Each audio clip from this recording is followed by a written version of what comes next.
Docteur Martelly, vous savez bien que a longtemps évolué au niveau de l'OMS national et il a été nommé représentant de l'OMS en Guinée équatoriale. Et puis maintenant il est à la retraite.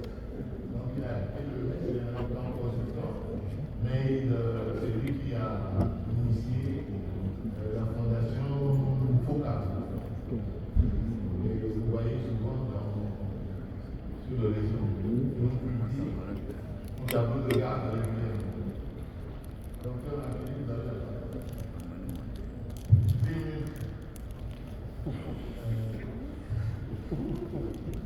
Ça sera assez difficile, on va essayer de faire.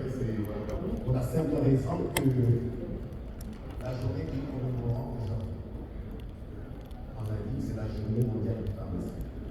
Elle sert à quoi? Elle sert à mettre, déjà à faire connaître ce que c'est un pharmacien, mais à mettre en lumière ce que fait un pharmacien. Et je me réjouis que pour la deuxième fois consécutive, les organisateurs aient invité la Fondation congolaise de l'action médicale à présenter un peu le rôle du pharmacien dans la thématique qui est retenue. Et je dis qu'on va faire le maximum, et il serait bon que les pharmaciens eux-mêmes comprennent quel est leur rôle, mais encore plus les non-pharmaciens parmi lesquels les décideurs. Les décideurs aujourd'hui, c'est le ministère de la Santé, certes, mais c'est surtout le programme national de lutte contre le VIH. Nous avons suivi les communications ce matin et vous avez vu que tout ce qui a été présenté, de fait, on ne parle pas de pharmaciens. Ce qui est intéressant, c'est que dans l'allocution de M. le ministre de la Santé, comme dans les présentations qui ont été faites, vous avez suivi, les pharmaciens pourront nous aider. On pourra utiliser les pharmaciens, notamment dans la sensibilisation. On est dans l'intention et pas dans le réel. Et vous savez que les intentions s'envolent souvent. Mais il faudrait que nous puissions montrer à ces autres que nous n'allons pas les aider, nous devons travailler avec. Et pour que nous puissions travailler avec, il faut qu'ils sachent ce que nous sommes et ce que nous sommes capables de faire. Diapositive. Alors, pour cela, nous voulons partager avec tout le monde la préoccupation de cette journée. C'est de dire que le sida n'a pas disparu. Oui, le sida n'a pas disparu, on en a parlé. Les statistiques ici, j'espère, rejoignent les statistiques du PNLS pour éviter le débat qu'il y a eu à l'instant. Ce sont des statistiques de l'ONU-SIDA, mais qui nous rappellent qu'il y a des progrès qui ont été réalisés. Mais le sida existe encore, parce qu'il y a eu 39 millions de malades en 2023. C'est au niveau mondial. Il y a quand même une préoccupation à avoir. Mais surtout, quand on se rend compte qu'il y a 86% qui ne connaissent pas leur statut sérologique, ça rejoint les données du Congo où les premiers 95% sont loin d'être atteints. Mais quand vous constatez également que nous avons 77% de personnes qui n'ont pas accès, plutôt qui ont accès, seulement 77% qui ont accès au traitement antirétroviral, là également il y a des préoccupations. Et vous savez, dès qu'on parle de traitement, les pharmaciens se sentent concernés. Mais nous pouvons quand même nous réjouir positif de ces avancées. Et ces avancées montrent qu'il y a quand même eu une réduction des infections. Ces avancées montrent qu'il y a une réduction également des nouvelles contaminations. Mais malheureusement, ces dernières années, certainement parce que le Covid est passé par là, les progrès semblent ralentir. Ce que nous avons eu entre pratiquement 2010 et 2020 comme progrès, depuis ces 3 dernières années, sont en train de ralentir. Mais, diapositive, pourquoi nous avons eu ces progrès? Il faut le dire. Parce qu'il y a eu une multisectorialité dans la riposte au VIH-Sida. La réponse a été multisectorielle. Cette riposte a associé non seulement les agents de santé du secteur public, mais également des agents de santé du secteur privé dans de nombreux pays. Mais à côté de ces agents du secteur santé, il y a des agents des autres secteurs connexes et aussi des agents communautaires. Tous ont participé, permettant ainsi de ralentir la progression au départ et maintenant d'inverser pratiquement les cours. Vous vous souvenez de tous les pays qui ont mis en place des CNLS, qui n'étaient plus que des organes de la santé, mais qui regroupaient tous les départements. Et c'est cette mise en commun qui a permis de faire avancer. Et les pharmaciens n'ont pas été mis de côté, ils ont participé. Ils ont participé et on le répétait tout à l'heure, dans les programmes de lutte contre le VIH-Sida, il y a eu des pharmaciens. Personnellement, j'ai commencé à travailler à côté de ces programmes depuis 1995. Le CTA date de 1994. Et je suis pharmacien, fier de l'être, le 27 septembre, chacun doit le proclamer. Donc, les pharmaciens participent. Mais quels sont les pharmaciens qui n'ont pas été associés? Ce sont les pharmaciens des officines. Ce sont ceux-là qui ont été laissés pour compte. Pourtant, Diapo, ces pharmaciens, ils sont très souvent sollicités. On l'a dit, on a évoqué tout à l'heure. C'est vers le pharmacien qu'on court pour aller demander conseil. Quand il y a un problème, c'est vers lui qu'on va. Pourquoi? Parce que le pharmacien le voit sans rendez-vous. Le pharmacien le voit sans payer. Et donc, on y va rapidement pour obtenir l'information. Et vous avez là les différentes missions du pharmacien que chacun de nous devrait connaître et qui ne s'arrête pas que à la dispensation du médicament. Puisque en cours après le temps, je ne vais donc pas les passer en revue, mais au moins, vous les avez et vous savez que le pharmacien, il a un rôle de conseil, il participe à l'éducation thérapeutique du patient, mais également il participe à la prévention. Et ça, c'est très important. Nous allons revenir là-dessus tout à l'heure. La veille sanitaire, on en a parlé l'année dernière, je ne reviendrai pas là-dessus. Alors, Diapo, lorsque l'on a vu toutes ces missions du pharmacien, comment est-ce que les programmes de lutte contre le VIH-Sida peuvent en tirer profit? Et ça, c'est la Fédération pharmaceutique internationale avec l'OMS qui ont défini le rôle du pharmacien dans la lutte contre le VIH-Sida. C'est mis en œuvre ailleurs, mais pas vraiment chez nous, on le verra tout à l'heure. Le premier rôle, c'est la sensibilisation et la prévention. Vous l'avez dit ce matin, oui, les pharmaciens doivent faire la sensibilisation. Quand quelqu'un vient chez eux, il faut lui dire qu'il y a le sida. Ça ne s'arrête pas là. Vous devez travailler avec les pharmaciens pour les campagnes de masse. C'est important. En dehors de la sensibilisation, conseil, orientation, au comptoir, il y a ces campagnes de masse. Vous avez affaire à des professionnels de santé, vous l'avez dit vous-même, il n'y a pas assez de médecins. Mais ne mettez pas les pharmaciens à l'écart. Ils peuvent vous aider et vraiment vous aider. La participation au dépistage, oui, on l'a vu ce matin. Mais si les pharmaciens ne connaissent pas les signes d'appel, ils ne participeront pas au dépistage. Il faut qu'ils sachent quels sont les premiers signes pour orienter vers les structures de dépistage.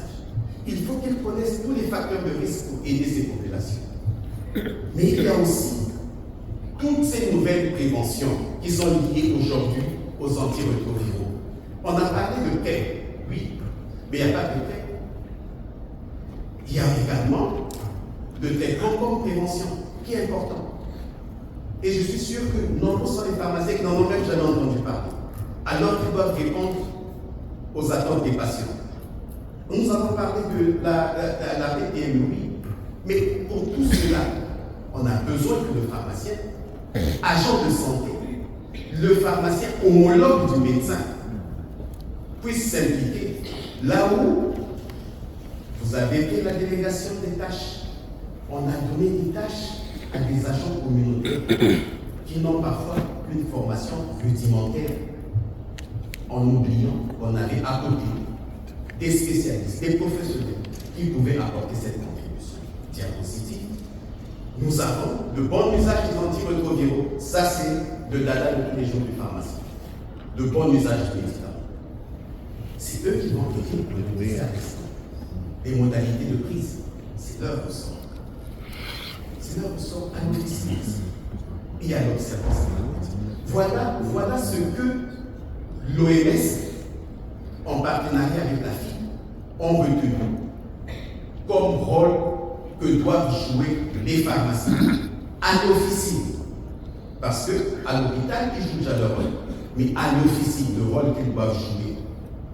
Et pour cela, les programmes de lutte contre le VIH-Sida doivent mettre en place des cadres qui leur permettent d'agir en conséquence.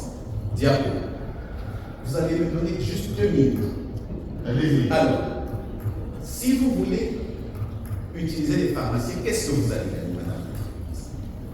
C'est que le pharmacien, je le disais, est un accès facile pour le patient. J'ai dit qu'il ne paye pas de rendez-vous. Mais le pharmacien a la possibilité de transformer cette consultation qui est parfois stressante en une conversation, en un entretien avec ce patient. Et ça, c'est très important dans le cadre du VIH-Sida. Ce qui fait qu'il y aura une réduction du caractère stigmatisant, vous en avez parlé. Le pharmacien, on l'a dit tout à l'heure, a une capacité d'écoute exceptionnelle. Exceptionnelle, je vous assure. Il prend tout son temps pour le patient, parce qu'on ne paye pas quand on va. Le médecin, il compte ses honoraires, il doit faire défiler les malades. Mais le pharmacien, non. Donc, il prend tout son temps. Ce qui permet de développer des rapports de confiance qui sont utiles dans ce cadre, diapositive. Mais, là, je m'adresse aux pharmaciens. Il y a des limites. C'est que dans nos pharmacies, notamment au comptoir, il n'y a pas de confidentialité. Même si on veut en parler. Vous conviendrez avec moi, il n'y a pas de confidentialité. Ce qui fait que le secret professionnel n'est pas toujours garanti au comptoir. L'empathie, je reste réservé. Et nous devons donc développer ces critères si nous voulons travailler dans le cadre de la lutte contre le VIH-Sida. Si on doit recevoir un patient, il faut que nous aménagions un point où on peut recevoir un patient en toute confidentialité, échanger avec lui. Pas comme ça se passe avec le comptoir. Diapositive. Alors, ça c'est ce qui doit être fait. Quelle est la réalité chez nous? Est-ce que ça se fait? Et pour cela, nous avons lancé un sondage entre le 26 août et le 1er septembre, la Fondation congolaise. Nous avons utilisé juste la plateforme du syndicat des pharmaciens qui compte 179 mots. 31 répondants, c'était fait. Nous nous sommes posé la question de savoir si les pharmaciens voulaient être quand même à la pointe de l'actualité. Sur cette plateforme, dès que quelqu'un dit qu'il cherche un médicament, 90 réponses. J'en ai. Êtes-vous intéressé par le VIH-Sida? 31 réponses. On doit quand même se poser des questions. Bien. Alors, qu'est-ce qu'on a obtenu? Je ne vais pas passer en détail parce qu'on doit perdre le temps. Les diapos seront à disposition. Mais, diapo, qu'est-ce qu'on peut tirer de ce sondage? C'est que les pharmaciens qui se sont impliqués par la réponse au VIH, mais ils ne participent pas suffisamment aux activités de sensibilisation, notamment les sensibilisations passives. Et ça, c'est fait. Quelquefois, des sensibilisations individuelles au niveau de l'office, parfois à l'hôpital aussi. Ça, c'est le premier constat. Le deuxième constat, c'est que le conseil que le pharmacien offre à l'officine, généralement, ça ne porte pas sur la prise des ARV, puisqu'il n'est pas impliqué dans la dispensation des ARV. Madame la directrice, vous nous direz s'il y a des officines à Brazzaville qui dispensent les ARV. Non, elle l'avait fait. Je ne pense pas. Donc, ils ne sont pas impliqués. Tout ce qu'ils peuvent faire, c'est quelques conseils et qui portent essentiellement sur le préservatif, malheureusement. C'est vrai que c'est une méthode de prévention, mais c'est insuffisant pour ce corps de métier. Et enfin, les pharmaciens on dit qu'il n'y avait que 30% des répondants qui avaient bénéficié d'une formation sur le VIH au cours des 3 dernières années. Et aucun d'eux n'a participé à un séminaire au cours des 12 derniers. Cela veut dire que tout le travail que le programme est en train de faire, ils ne l'auront pas fait cette catégorie diapositive et on va terminer par là. C'est de vous dire, Madame la directrice, Madame l'inspectrice qui représente le ministère de la Santé, ainsi que chers confrères, chers consoeurs, c'est dommage que le pharmacien qui soit le premier agent de santé publique ne soit pas formé. Il faudrait qu'on y songe, qu'on pense à le former pour une meilleure implication dans la riposte au VIH. De même, pour un spécialiste du médicament, c'est mieux le spécialiste du médicament, qu'il ne soit pas responsabilisé sur les questions liées à l'utilisation des ARV, ça pose un problème. C'est pourquoi, Monsieur le Président de l'Ordre, nous sollicitons un plaidoyer à l'endroit des décideurs des pouvoirs publics pour que nous puissions faire jouer aux pharmaciens son véritable rôle dans le cadre de la lutte contre le VIH. J'ai dit, j'ai bien. Merci.